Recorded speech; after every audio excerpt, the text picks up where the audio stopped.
Welcome to the podcast, Appetite for Distortion, episode number 366. My name is Brando. Today, I don't know if I've had an official co-host in a while. I mean, Doug, you always have that unofficial I've done this title. a couple times, huh? Yeah, right. Yeah, but today you're really my co-host, okay? Yes, You're going to do some heavy lifting, which I know you're used to.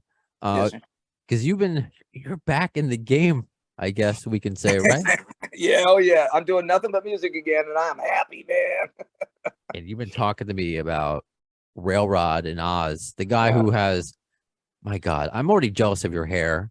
I just think about right, me too, when I had hair, I can never be as fluffy and just as buoyant as yours. But Oz from the band Railrod is with us today. Hey, everyone. I will say hola, and I'll just stop my Spanish there. Oh, that's Smosh's mom. That was a good joke.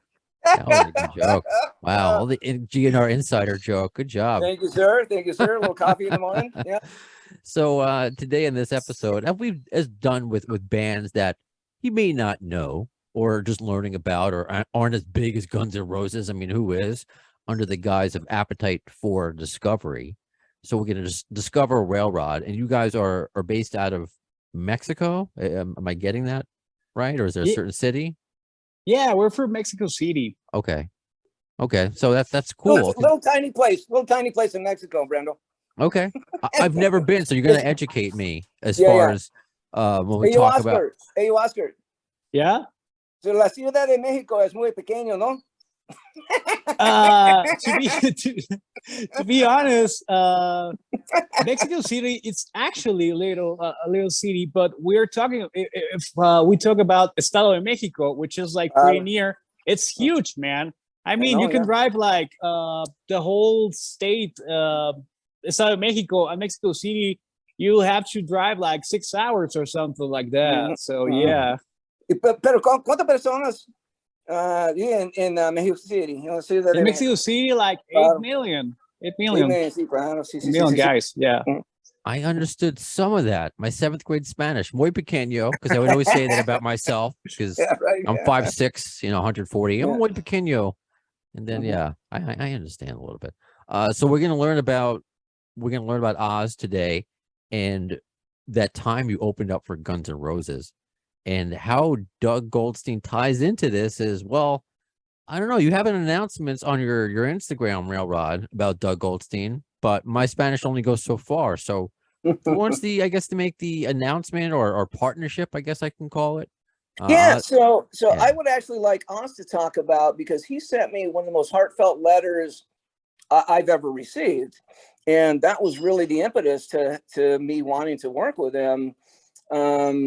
And so Oz, I mean, I don't know if you're comfortable sharing kind of the point that you were at in your life when dude, I'll have to. It's like my thing to tell people what actually happens, because that way they can like grab their dreams and start making it happen. So yeah, I would really go okay, my voice is breaking because every time I think about this, it's so unreal yet that it makes me want to cry, because this is something that I dream of when I was a child. And okay, let's first go back when I was 12 years old. On that specific time, my parents got divorced. My best friend died. I was being bullied. I was thinking about suicide. I was bulimic. I was anorexic. And then electric guitar came to me. I started like going back and forth, learning new rock songs. I started with Led Zeppelin, then I went straight to Guns N' Roses, because at that time Guitar Hero was like the thing. So yeah, I started like loving all this style Slash had. So I started looking forward to know more and more and more about Guns N' Roses as I was saving my life through the music. After that, after making music on hard rock music, my favorite genre, because I prior to that, okay, I'm a little embarrassed to say this, but I used to listen a lot of music my mom used to listen, right? Me So too. I was into cumbias and all that stuff, and then I became a hard rocker thanks to these bands. I started, looking forward to Aerosmith, to Van Halen, to Kiss, as one of my, the bands that I fell in love with.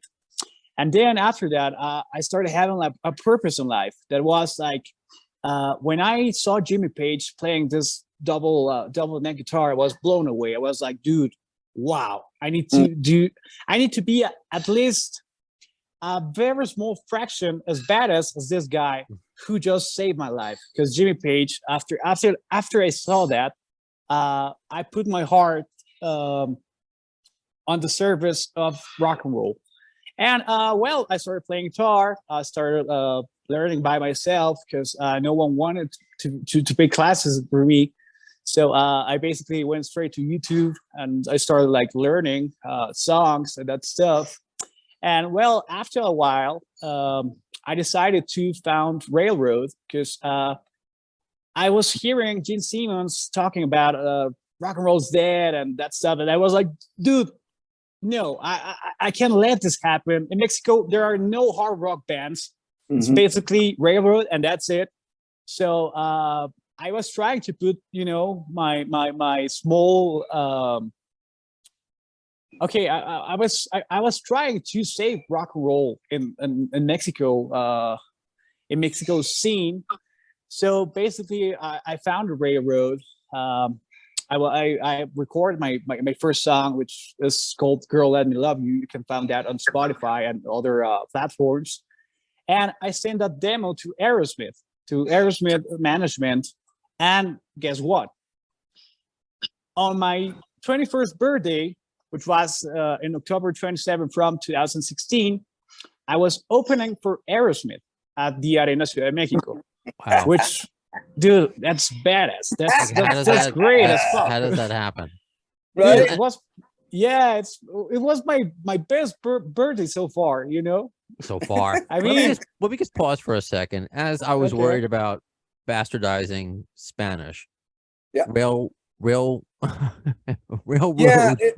Yeah, in Spanish, you wouldn't put the ROAD. The O would have this mark across it, which makes it an O. Yeah. So I understand. Wow, that's kind of funny. That's a real insight into just well, Doug, you obviously know that. of course. And also, I'm thinking, did either of you see the movie Super Troopers with Carl Ramrod? Yeah, sure, I did. Yeah, of course. Carl Yeah. Ramrod. So Yeah. I'm thinking like, okay, in my head, I'm just like, I don't want to make any sort of Super Troopers joke, thinking Yeah, this is yeah. a railroad, and it's Right. a railroad because it doesn't have. Was it a tilde? What's the accent that goes over No, a it? tilde would be the squiggly line over the top of it. It's just a straight line that makes it the O sound. Okay, so and I'm getting nuance. It's just a nuance about the language. I got to get it right. I thought at least I had railroad down. That should be the easy one. And so, am I getting Oz right? It's not like Oz. I just want to make. Am I saying your name, your first name right? I don't want to make myself look like more of an idiot the rest of this episode. No, it's great, man. I actually had to cross the A on Railrod because phonetically in Spanish, I would love people to say Railrod instead of Railroad, because in Spanish the A sounds. Yeah. So Yeah. I didn't want a bunch of people saying Railroad instead of Railroad. Yeah. So That's that's why. Railroad and railroad. I see. I'm not bad. Wow. Yeah. I'm glad I screwed up. We would not have known about this. All right, I screwed up on purpose. Anyway, so you're opening for Aerosmith. Continue. On my freaking birthday, yeah. Wow. So to me, that was like, one of those like universe things. Because when I was being bulimic, anorexic, bullied, blah blah blah blah blah blah, when I wanted to commit suicide, I wrote on one of my T-shirts because here in Mexico on junior high school you wear uniforms, ugly uniforms, and I wrote "Dream On" my T-shirt. So, dude, like 9 years after that, being able to play with Aerosmith, the band that gave me my mantra to keep dreaming until I opened for Aerosmith on my freaking birthday, dude. Unreal. That's like. You can't explain just That's a that. movie. Just if you go, No, es un regalo de Dios, no? it's a gift from God. Regalo de Exactly. Dios. In English, it's a gift from God. Yeah, in Spanish, regalo de Dios. Dude, Claro. I love your Spanish, man. Yeah, so this is not just a regular podcast, man. You're learning Spanish as well. I love it. Please Yeah. teach me. I've gone on. I was telling you off the air, and why I love doing fan reviews for episodes and different when people see Guns N' Roses in other countries. For me to learn about other cultures, it's better than school. I'm just learning through Guns N' Roses, so I'm motivated to learn. So it's and I don't mind being the joke of it, to be in the okay. Let's learn from Brandon's mistake. Okay, here's what not to do. Here's how to pronounce it. Unbelievable. And I mispronounce English. Still, I can't believe I'm like, all right, I got railroad down. Railrod. I love it, man. Yeah. I identify with a lot of that. I love you, Brando. Ditto.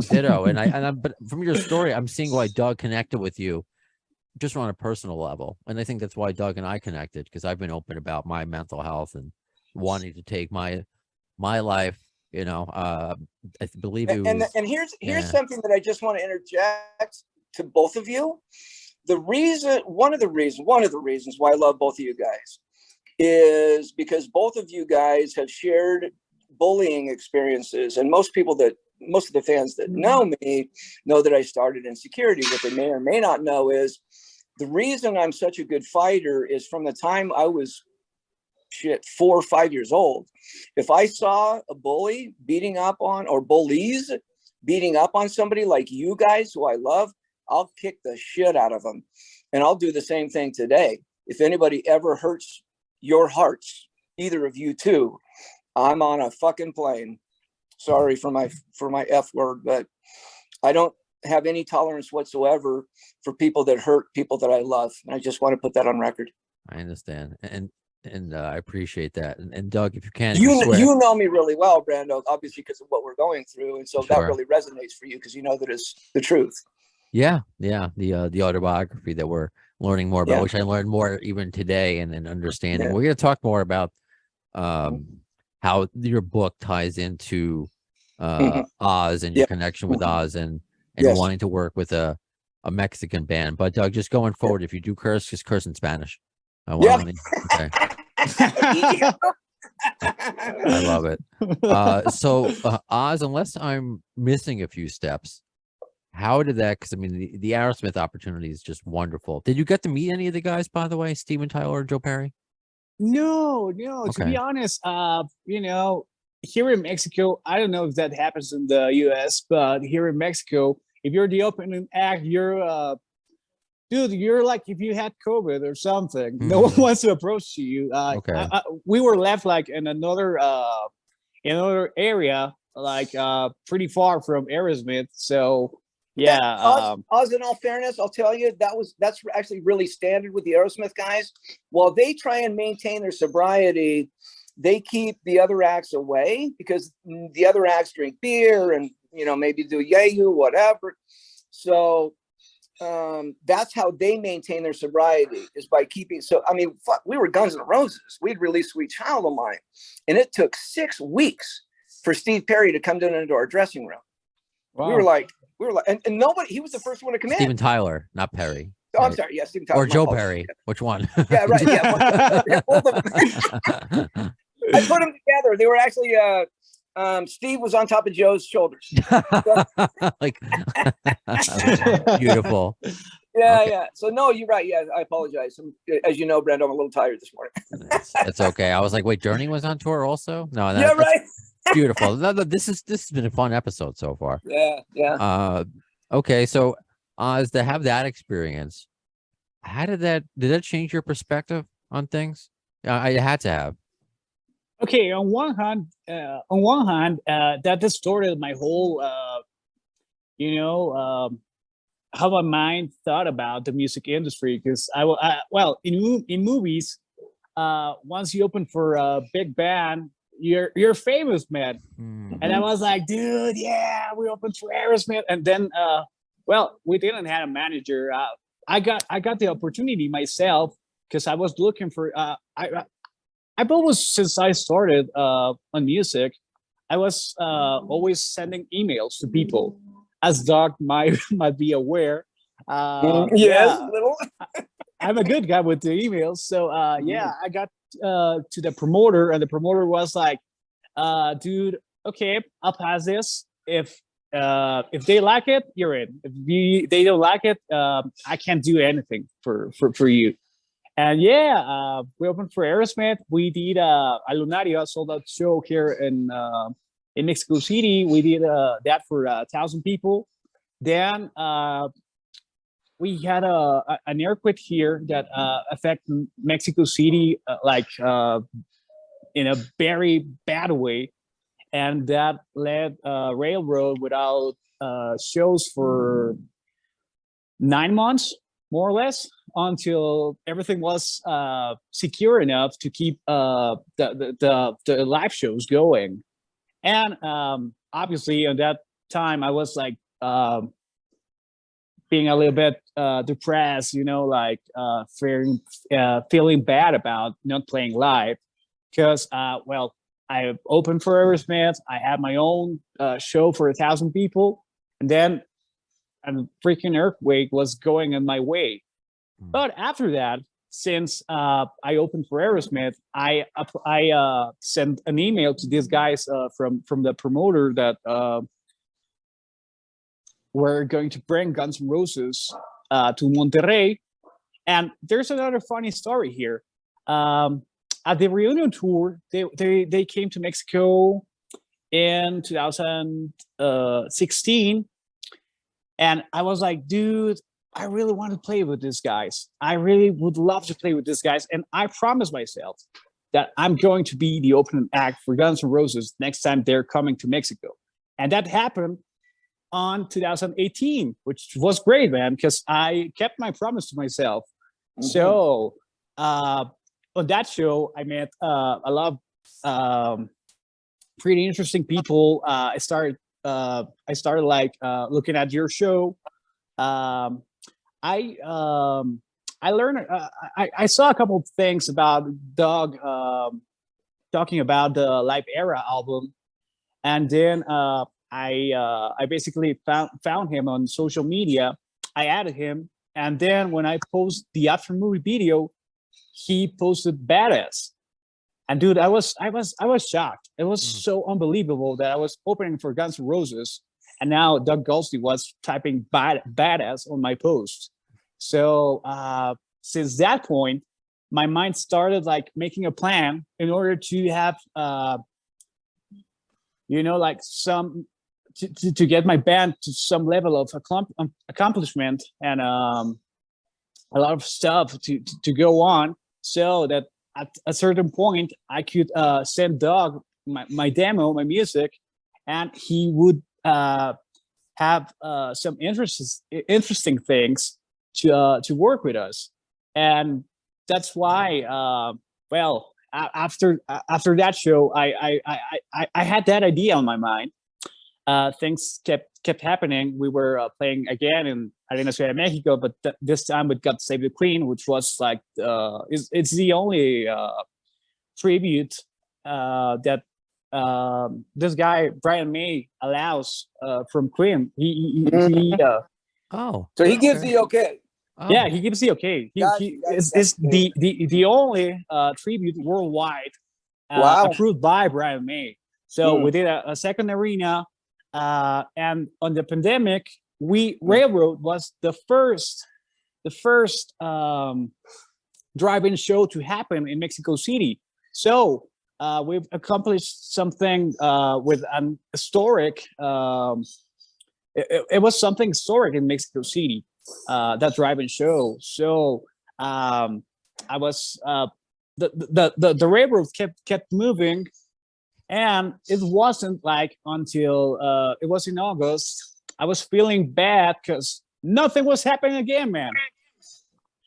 And I was going through depression again, and I started like thinking like, what's the point of having shows or trying to make singles or whatsoever if I don't have the tools or I don't have the proper guy to take me to the international level. So something that I learned from Rocky Balboa is that it ain't about how hard you hit. It's about how hard you can get hit and keep moving forward. So I was about to cry when I was writing to Doug, and I started like putting all these reasons, all these, man, you changed my life, because since you wrote badass my post, I thought like, dude, if Doug Goldstein sees something on my person that it's worth something, that means that well, he's actually not my mom selling like, hey, hijito, my son, you're great, you should keep going. So that gave me a reason to keep moving forward every time I was about to quit, right? So I tell him all this on my email, and I tell him that that I was into the music because I want to save people's life.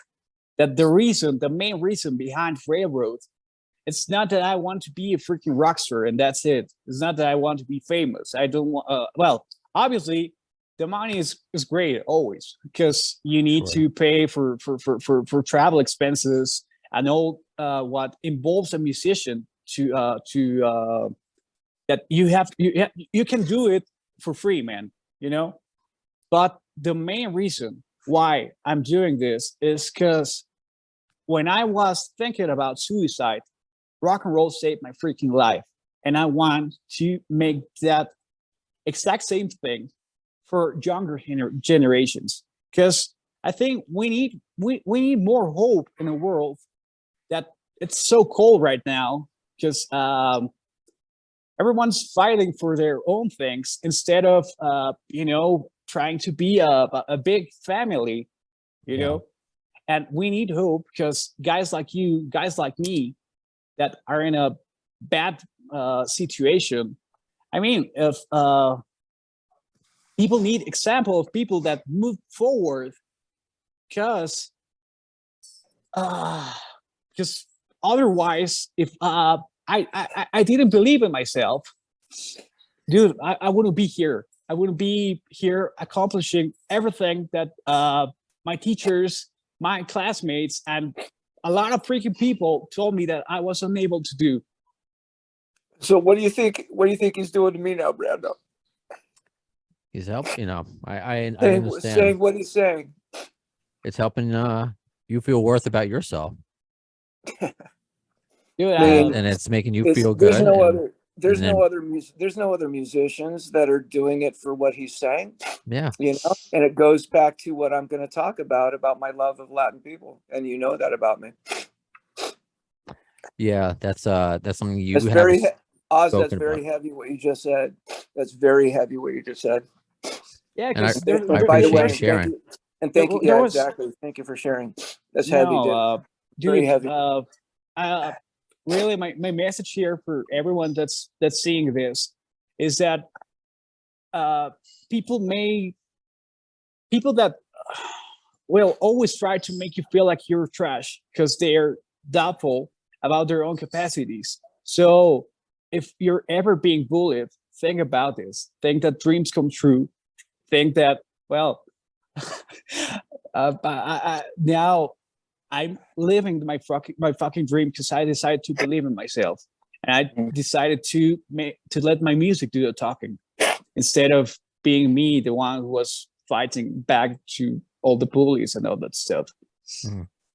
But Oz, I have to say something too, though. Yes, you're letting your music do your talking, but in things like this and through your interviews, you're going to be touching people. You're going to be touching their heart, right? And so it's not just your music, because you and I both know, right? Music is the universal language. It's one of the reasons why we all love music, because it doesn't matter if you can speak the language. It resonates with your soul. And so what you're saying, the words that you're saying are going to touch people in the way that it touched you, that music did.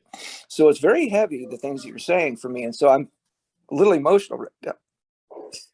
And I think that's why it's important, the conversations that we have and the conversations I try to have, because music, and why I love Guns N' Roses, to tie everything in together. It's not just the music itself. It's who's behind it, what makes it, what's the purpose of it, what's the driver of it. It's kind of why I do this podcast. I've said since the beginning why Scotto and I thought about it, or why he came with me to the idea. He's like, we should do a GNR podcast. Oh, that's stupid. I'm not going to do that. And it had to be a reason for it. And it's given me an outlet and how to connect to the members in GNR about mental health, about addiction. The other day was National Sober Day, and I'm 7 years without alcohol, because I was like George Thurgood. I was drinking alone. But what's the purpose of that? I was drinking to fall asleep, and now, it's interesting where I am in life. I just turned 39, just got married, possibly, maybe we have a sweet child of mine. I mean, there's no really, Hey, you got cats anyway, Brando. Yeah, well, no official announcement there, but yeah, we have I have cats, which I life is good. I mean, I'm here with Doug Goldstein and Oz from Railrod, so life is good for me as well. So I appreciate that, but I think it's also important to talk about the music. So Doug, other than just how good of a guy that Oz is, when you heard the music, can you kind of explain what you heard the first time? Yeah, I mean, for me, it's what I love, which is just straightforward rock and roll, and they're phenomenal. And so most of it had to do with, I loved the music, but once I got to know Oz as a human being, I was like, you know what, I got to jump into this. He's just too good of a guy to not help. He's a really, really, really intelligent guy with a great heart. And then his mother speaks no English, and I speak, mi español es horrible. But so we started exchanging messages. I thought it was his sister at first because she's so beautiful. His mother, Susie Chacon, she's just a beautiful, beautiful, beautiful lady. And so I was joking with Oz. I was like, hey, I've been talking to your sister. He's like, that's not my sister, dude. That's my mom. I'm like, nice. What? Nice. Sorry. And apparently, a lot of people think that, right? A lot of people are like, dude, she's beautiful. That's got to be your girlfriend, your sister, what? So sorry, Oz. Do you have a hot mom? Yeah, unfortunately he does. Yeah. But sorry, anyway, buddy. But the one thing that really resonated for me, and I'm going to start talking about what I wanted to talk about, Brando, is my love of the Latin culture. The things that she was saying in support of her son and his dreams was mind-blowing to me. And for those that don't know, I'm actually a quarter Mexican on my mother's side. And when I was growing up, the Salinas family lived next door to me, and they took care of me. My house was a very difficult place to grow up when I was younger. And I used to go to their home, and there was so much love in this home that I couldn't doubt the existence of love in this Latino home. And so they knew kind of what was going on in my home, that it wasn't exactly a good place to be. So they would have me over every day. And they started teaching me Spanish. And then I mean, growing up in San Diego, you run into Hispanic people all the time. And there was always something in their eyes and their hearts when they speak to you that resonated with me. And I just love them. And I figured it out. It's because every Latino family that I've ever met is God and family, right? Those are the two most important things in their life. And so then I started traveling the world with the bands. And I don't care if you're in Mexico, I don't care if you're in Sudamerica, Central America, or Spain, España, is the same thing. Es la misma para toda la gente de los Latinos.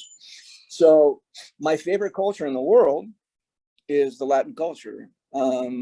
God forbid you ever mess with somebody that they love, right? You're going to have to deal with the whole family. And so there's a certain beauty to the Latin culture that I've always magnated towards. And so to bring it back full circle, the ability to work with a Mexican artist who's doing rock, which is what I love, it just seemed like a no-brainer, particularly when you combine it with the fact of who Oz is. He's just a wonderful man. So it was just kind of a no-brainer. It's like, you know what, we're going to do this. We hope that we are very successful. Para los aficionados en todo el mundo, pero escucha esta, por favor, escucha Railroad, por favor.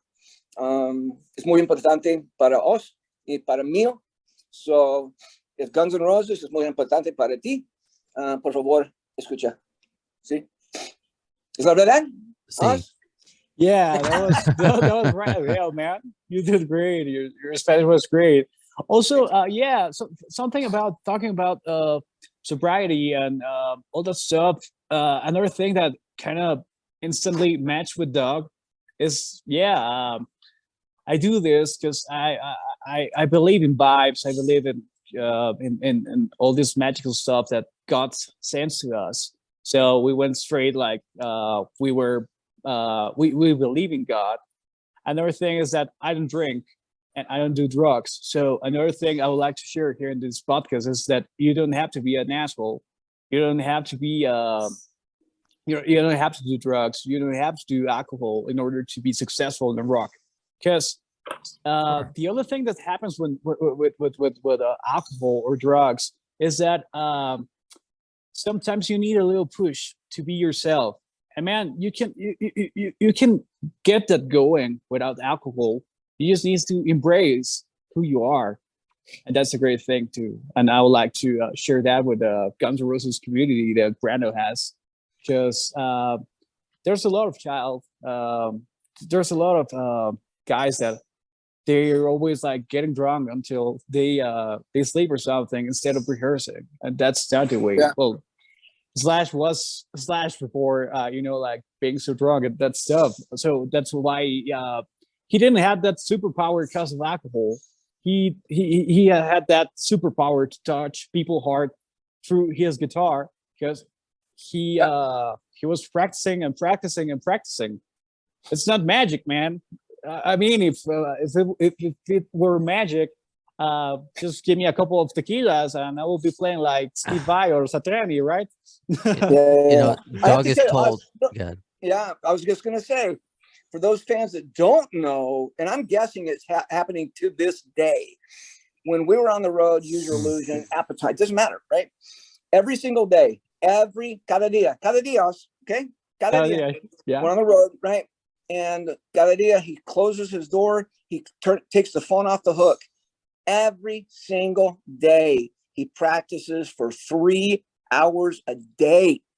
Number one guitar player in the world on Use Your Illusion, and he's still every single day practicing 3 hours. So I have this thing, you know how you hear the saying, practice makes perfect, practice makes perfect. Not true. If you're practicing improperly, practice makes shit. Mierda. So the correct saying is perfect practice makes perfect. Yeah. And Slash would perfect practice 3 hours a day. And that is why he was and is who he is, because of that. So that's just another, I'm just taking further what you said, Oz, right? I was going to ask you that. So you read. I was like, Doug, don't you have a story about Slash Use Your Illusion practicing? And you I knew you were it. going. Look at this. ESP. I knew where you headed, dude. Oh, you and I are too much. You and I are in the same headspace always, Brando. And it's such a interesting dynamic, or just thought that Slash has those moments practicing, but he also had the issues too. Yeah. So it's just interesting perspective, which I think nowadays, Oz, maybe it shouldn't be looked at the same way. Like that you need to do this because look now, Slash is clean. He would have died without it. If he didn't stop. Duff would have died without it. So it doesn't have the same glitz and glam, and it doesn't seem cool anymore. I have to put it simply. It's just it's not cool. And also we lost a lot of guitar heroes thanks to substances. Let's talk about Jimi Hendrix, Eddie Van Halen, Taylor Hawkins, the Smoking Man. I mean, that guy was so amazing. I love Van Halen, by the way. That's one of my biggest guitar heroes, to be honest. But again, all the anecdotes I hear and listen about Eddie was that every time he was going or jumping into someone's room, he would go with his guitar, and he would be like practicing and practicing and practicing, and that's why he was so good at guitar, because he never left it. Yeah, true that. Yeah, true that. Doug, did you see any of that? Because I know you did legs of tours with Van Halen. Did you see? Yeah, of course. Yeah, I did. Yeah, not to the extent that Slash did. Yeah. But he was always noodling. I mean, Eddie was a classic noodler. But I mean, and this is going to sound funny, but you know, people think that Guns N' Roses was sex, drugs, and rock and roll, right? There was not as much sex as people think. There wasn't. I mean, it wasn't so easy.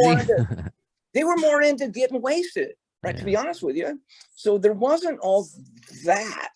I can't say that about, and I won't go into extensive detail because it's just, I wouldn't do that. But let's just say it wasn't the same thing with Van Halen. They had that component. Yeah. So that may take some of your practice time away, if you follow me. I gotcha. Well, let's think about the now though. What's the plan with Railrod and Doug Goldstein? What are we going to see going forward? Because I know it's an international. I love the goal, man, that you have, Oz. So yeah, what's next? Oz, you want to go? Well, to be honest, I think, man, Doug has more experience than I. So, well, if you're talking about my wish list, I have a big wish list. I would like to go to Rock in Rio. I would love to hit the States. We're currently working on my visa. We're working on new songs. We're looking forward because, well, I reached Doug because I've seen that unfortunately I have more attention in the U.S. than here in my own country. Because I'm currently endorsed by Supro, the amps that Joe Perry uses, and that Lenny Kravitz, Richard Fortus from Guns N' Roses use, and I received that from the U.S. Well, Aerosmith management were involved in Railrod being the opening act, so I started realizing that since my music, it's more your style than the Mexican style type of music. Yeah, I was getting some doors open to myself. I sent my demos to like 4 producers, and they because I thought that I wasn't going to get any response or something, and then I have like 4 guys willing and wanting to work with me, and well, we have a lot of plans. We have to check who's going to be like the best guy to be producing the music. Also, Doug is going to be involved in vocals, so I'm pretty excited about that because I'm gonna kill you. I'm not going to be sounding like, yeah, I won't be sounding like a goose anymore. Yeah.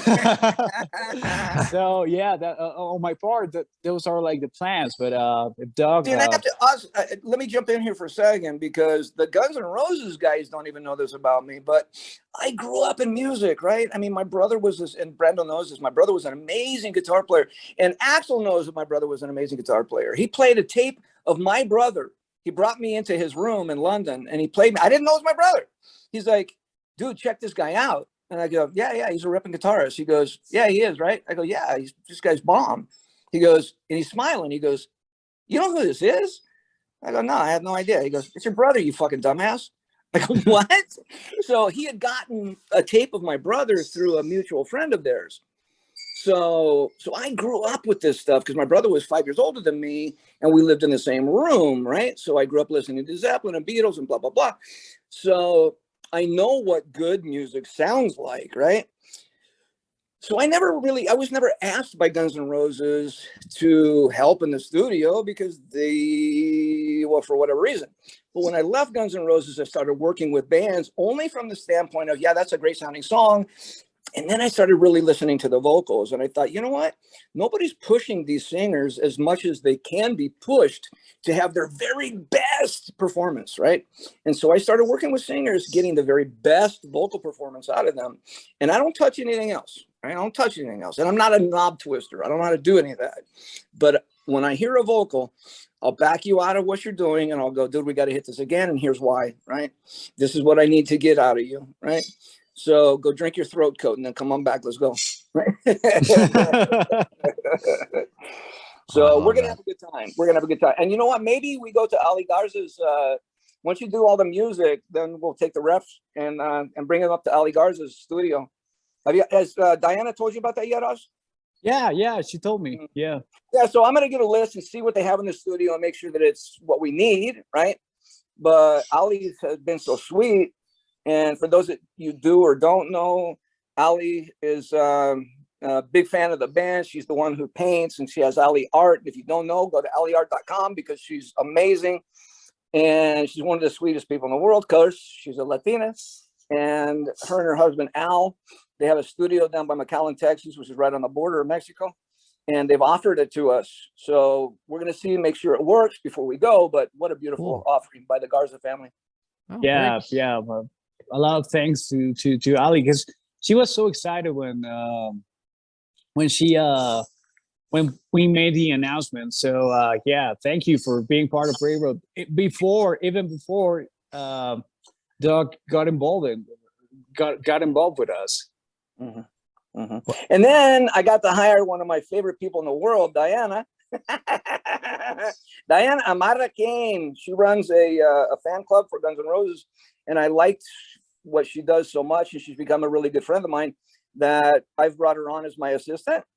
And her and Oz talk all the time. I think he likes her a little bit, huh? Yeah, we have a lot of conversations going on, like, daydreaming about what's going to happen. Like, hey, do you imagine that the next year we're going to go to Rock in Rio, or do you think we're going first to Europe, or we're going first to the US? So yeah, we chat a lot. Yeah, she just has a beautiful heart. She's a wonderful lady. But I'll tell you what, I would never get on her bad side. Even me, I would never get on her bad side. She'd kick my ass. I just love how all these connections are made through the power of Guns N' Roses music. Absolutely. You know, and the podcast, Brando, give yourself a little credit, buddy. Well, I was about to. I was actually, because I often don't do that. But as I think I mentioned before, that Oz said before the episode that it started from listening to my podcast. I said it during the episode. Yeah. Mm-hmm. Yeah, I at this point, Doug, it's like, what do I say in the podcast? What do I say on the phone? What do I dream? Where do these conversations happen? I'm glad I record half my conversations because I don't know what I even say half the time. Yeah.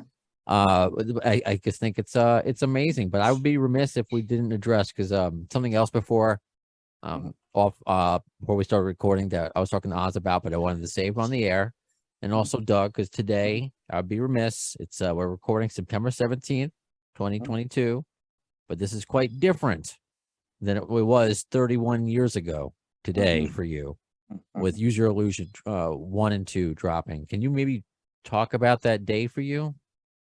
Wow, that was what a magical day, man. The anticipation on Use Your Illusion 1 and 2 was around the world, was just huge. And I'd heard the music for 6 months, right? We're selling tickets and I know what the music's going to sound like. And I'm like, I can't wait, man. And so the day that it dropped, they did a midnight release all around the country, Tower Records, Billboard, whatever, right? And man, my phone's ringing off the hook. Sold out. All the records are just flying off the shelf. And Brando, you know this about me. They're my family to this day. I may have issues with some of them or whatever, but I love them very much. And they were my family back then. And so I was so proud of and for them, right? That it was a very heavy moment, the release of Use Your Illusion 1 and 2. And then, of course, I had a little picture inside, so that was Actually, not that little of a picture now that I think about it, man, with my Barbizon haircut, right? So, but no, it was a wonderful day. And, talking to all of the guys in the band on the day of the release, well, some of them were still awake and some of them were just getting up, but it was happy, man. It was a very cool vibe for all of us, because it was a manifestation that, wow, I guess we really are as big as everybody says we are, right? Because you've heard me say it before, Brando, we were the Partridge Family. We never knew how big we were until we came off the road. So, but and we obviously had already played Rock in Rio, in front of 220,000 people, and they'd never even heard the record before. Right? It was, dude, I was like, why are we doing this, man? But so yeah, I guess this is a very heavy emotional day for me, quite honestly.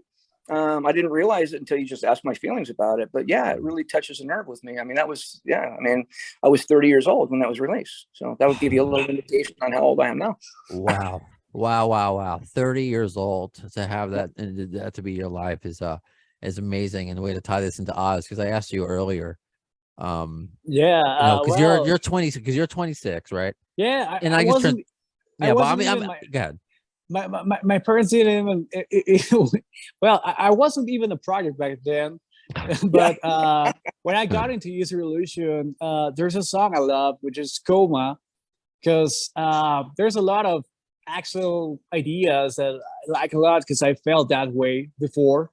And yeah, the first time I heard Coma was on that reunion tour. Unfortunately I never got to see Guns N' Roses and in that era, because I was like, I was just a sperm floating. I mean, I was lucky enough, because I was lucky enough. Glimmer in your dad's eye. I guess yeah. Oh, I love it, because I've said that. That's why I love Doug's. One of the reasons why I love Doug's stories, because I was just too young in 1992. I was born in '83, so my first concert was the Ninja Turtles, literally the Radio City Music Hall. So I was too young. But here's an interesting question, because I had mentioned before discovering Guns N' Roses through Guitar Hero, and I love hearing that different perspectives of when fans find about bands, why classic rock is still so popular among the youth. How they discover it. But so how did you get it? Because I remember asking my friends, because I was too young to have a job, either birthday money or Hanukkah money. I bought User Illusion 1 first, because it had November Rain. Do you remember if you downloaded it all? How did you listen to User Illusion the first time? First, I have to admit, I went for the greatest hits, and I started looking which songs were from the Appetite for Destruction, which songs were from the User Illusion. Then after that concert, and since I was so blown away by Coma and some other songs, I bought the Live Era album. Okay, and I think that was my second Guns N' Roses record. And that's why I was so intrigued about Doug talking about that record, because one of the things I was I remember I was so amazed listening to the Live Era, that when you get to hear about that straight from Doug, straight from you, it's like, dude, it kind of all that reconnects with my feelings for the first time I heard that record. And I remember I loved Fringe. I remember I loved November Rain. But what's great here is that November Rain was none of the first songs I heard from User Illusion. Okay. I mean, when I started looking at VH1, because I wasn't that much onto MTV, because by the time I discovered MTV, it was just like Jersey Shore and that stuff. So yeah, right, yeah. So, Nunca música no más. Yeah, no more music, man. Just gossip and reality celebrities. Yeah. So I started watching VH1. I discovered this amazing video. I think everyone loves the scene where Slash is playing guitar outside of the chapel. Yeah. Here in Mexico, we do a lot of memes like, dude, how can possibly be so much people in that freaking church? It was like this size, you know? Right. Like, dude, it was like a s'more party or something. Yeah, right. So yeah, it's kind of Solamente 4 interesting. personas encima de esto, ¿sí? Yeah. And there were So no cars outside. You know, where did everyone park? What's going on? It doesn't make sense. yeah, it doesn't make sense, but it looks cool as fuck, man. Yeah, Yeah. So, So- Oz, I have a question for you. Okay. So, mi canción de favorita de Use Your Illusion es Double Talk and Jive. Ooh, get the money sí, or fuck porque- because I got the Yeah. location. I love that. Yeah. Sí, claro que sí, sí. So, when you heard for the first time the flamenco at the end, what did you think? Well, since I started playing guitar, I was really into the flamenco thing. Yeah, that's why I was I- asking. Yeah, because there's a song I have which is called Nada se ve bien. Mhm. It has a lot of flamenco there, so it's like, dude. I mean, I never thought that Slash was into flamenco. I didn't So, either, and I managed him. yeah. So, but to be honest, all the song is great. But when you go to the acoustic guitar solo, God, dude, yes. that's mind blowing. Well, And, because his electric solo is crazy, and then that fade out to the flamenco. I was wondering, as a Latin person who grew up listening to the flamenco, did you just listen and just go, "What the shit is this?" There's a lot of interesting things in Guns N' Roses music. Because, for example, Mr. Brownstone, that pa pa pa da da da da. Yeah, we Latins use a lot of that rhythms in music. So I was so amazed at how Guns N' Roses managed to, in their own style, have so many like Latin influence, because they also use the maracas for Mr. Brownstone. Yeah. So yeah, it's great. It was fucking awesome, man. One of the reasons I reached Doug was because I wanted to mix my a record with Steve Thompson, and at that point, Doug was his manager. And one of the things I remember was that Steve Thompson used to post a lot about Double Talking Jive. So yeah, that's a hell of a song. It's great. To me, there are two types of songs for every artist. You have the singles and you have the artistic type of music. For example, if we talk about Led Zeppelin, okay, Whole Lotta Love, it's a single. You know, it's great. It has a lot of the guitar solo is freaking awesome. John Bonham is badass, but it's still a single. But if you go to Achilles' Last Stand, dude, that's, yeah. If you go to Kashmir, if you go to Nobody's Fault But Mine, dude, that's an artistic job, because they're taking their own musical abilities to a whole another level. So on Double Talking Jive, in my arrogant opinion, that's Coma. Those are like a very artistic pieces of music. Yeah. And see, and you're right. And that's why, I mean, I was always fighting with Axel about, not fighting, that's not fair. We were always discussing, I used to tell him all the time, yet again, you're assuming that Johnny Q. Public, right? The average Joe who's going to walk into the record store is as smart as you. And that's why you're releasing 34 songs.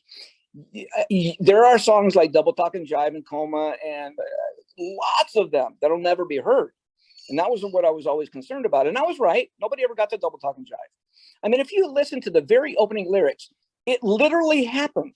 Izzy was outside of the studio at A&M Studios, and he goes to throw his cigarette butt away, and he opens up the garage, or the trash can, la basura, see? He opens up the trash can, big trash can outside, and he finds a head and an arm in the garbage can. Wow. That's how that song opens up. That was a true story. I found a head and an arm in the garbage can. Don't know why I'm here, right? I mean, dude, it was like, what? So, Love and it. I also love the fact that I love Izzy's vocals anyway, right? But then the dichotomy between his vocals and then when Axl hits, dude, the whole song just blows me away. It reminds me of the Beatles have a song called Her Majesty, where you just want it to keep going. It's too short, right? And so Double Talk and Jive, it was the same thing. Please make this one a 7-minute one, right? Because I love this song.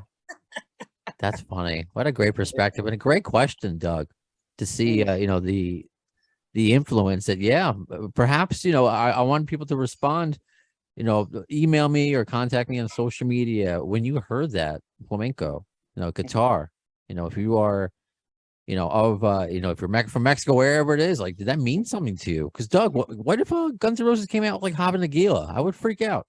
Yeah, right. Exactly. You That's know, right. Yeah, exactly. if they came out with, you know, some sort of, you know, my attempted poor humor. That's the Jewish. No, I liked it, dude. That was good. Yeah. Thank you. You know, You should have your Guns N' Moses shirt on when you say that. I thought about it, wearing it for this episode today, but it's hot in here. So I have my T-Rex. I have my T-Rex tank top. That's what I have on today. Oh, brilliant. So, and you know what? And I think like, I don't know, Oz, if you've ever heard of a guy named Cal Jader, but that's what I grew up listening to. And he was kind of a, like, you know, the timpani that is used quite a bit in Mexican music. Yeah. So Cal Jader had this jazz kind of record that was Hispanic, and it was recorded live from Tijuana. And my father used to play it every day, right, growing up. And so that's like the hook for me was I grew up with a lot of Latin music. So, I mean, I grew up with a lot of music, but a lot of it was, you know, Herb Albert, Tijuana Brass. Now, that's not really Latin, but has Latin influences, of course. So, I mean, Jose Feliciano, I was listening to all that stuff growing up, Santana, right? So, I mean, Santana was like, that was probably my go-to when I was maybe 12, 13 years old. So I've always had, and I think maybe it's because of my love of the Latin culture, but I've always had this inherent love for Latin music. So, I don't know. It's just, so that's another reason why Double Talk and Jive just, man, when I heard that flamenco, I was just mind blown, just absolutely mind blown.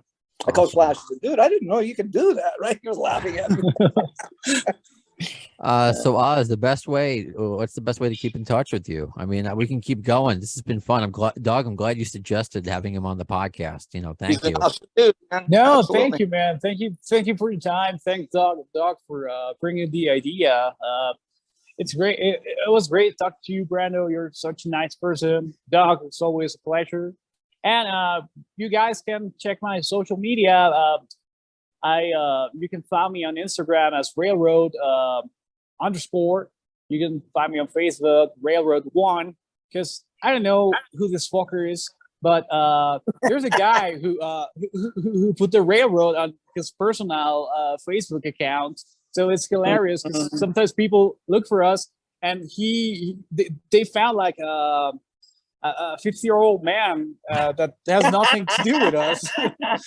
So yeah, it's Railrod1 because otherwise, you know, I don't get any response on whatever the other guy tells you. Yes. And we gotta clarify.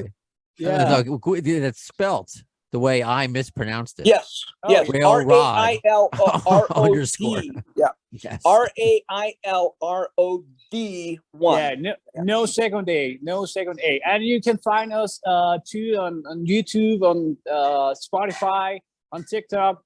Basically, we're everywhere. So yeah, Brilliant. you can find us as Railrod. RAILO ROD. Yeah. Yeah. And one more time, para los aficionados en todo el mundo, I'll say that in English, for all of you guys that are fans of the podcast, that are fans of Guns N' Roses, do me personally, if you have any interest in what my life is like, please do me a favor, check out Railrod. They're a great band. And Oz, as you guys can tell, is a wonderful man. So let's give him his due. And the why he's doing music is a beautiful, beautiful thing, and it's great music. So thank you guys very much. Los aficionados en todo el mundo. Right on. That's all I got. That's my American response to that. Your beautiful Spanish phrase. Right on. That's all I got. Oz from Railrod.